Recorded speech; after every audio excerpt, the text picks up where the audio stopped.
always thought of myself as a person of infinite resilience who could deal with almost anything. In my early 30s, I became severely depressed. Until I actually became depressed, I don't think I really understood how biological mental illness is. I started the Cold Spring Harbor Laboratory in part because I have grappled with a mental illness. Having had that experience, I think there is nothing more urgent than the process of unlocking the secrets of the human brain and understanding how it works.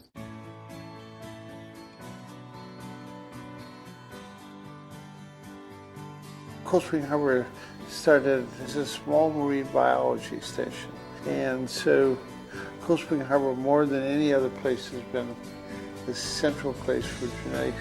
Cold Spring Harbor Laboratory's mission, where we do cutting-edge research in cancer, neuroscience, plant biology, and genomics.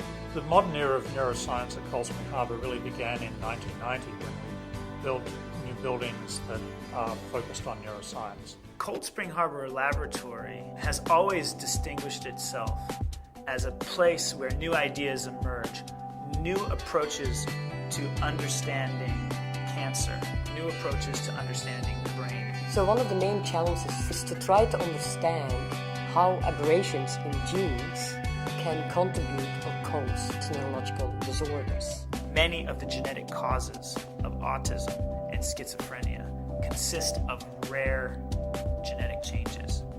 A major source of some of these autism and schizophrenia risk factors is spontaneous mutation in the genome. These are all fundamental discoveries that have emerged in the last few years because of technologies that were developed in Cold Spring Harbor.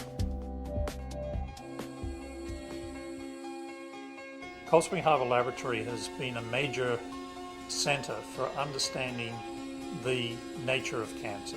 It is a genetic disease that is very complex. My brother died of neuroblastoma at 25. We were introduced to many scientists, one being Scott Lowe. We're interested in studying leukemias and lymphomas. We're interested in studying breast cancer, prostate cancer, brain cancer, ovarian cancer, cancers that affect millions and millions of people every year. When you hear scientists on TV or speaking anywhere, they're very matter of fact. You don't even think of them as human, and they were the most compassionate. They so got it, and they understood where my family was coming from, the pain my family was in. I just fell in love with them, and I fell in love with Cold Spring Harbor Lab. We take advantage of technologies really developed here that are very cutting edge that we apply to this particular question.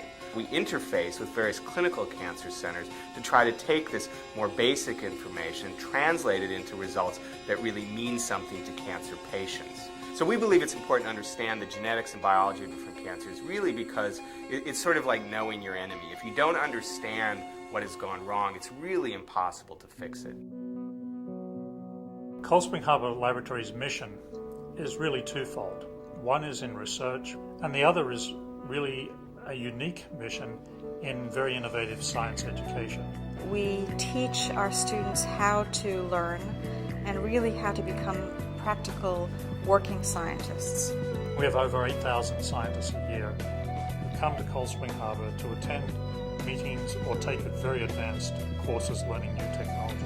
We bring in the brightest scientists that we can find from around the world, and we don't tie their hands and tell them exactly what to work on, but we let them use their imagination and their insight. I think scientists wanted to come here because we had faith in them and let them follow their own course. Since Jim Watson and Francis Crick's discovery of the double helix, and that subsequent 50 or 60 years, really the foundations for the next century have been laid. This is a very exciting time, and I think we've positioned ourselves very well. Some institutions just want to stay alive. We want to win.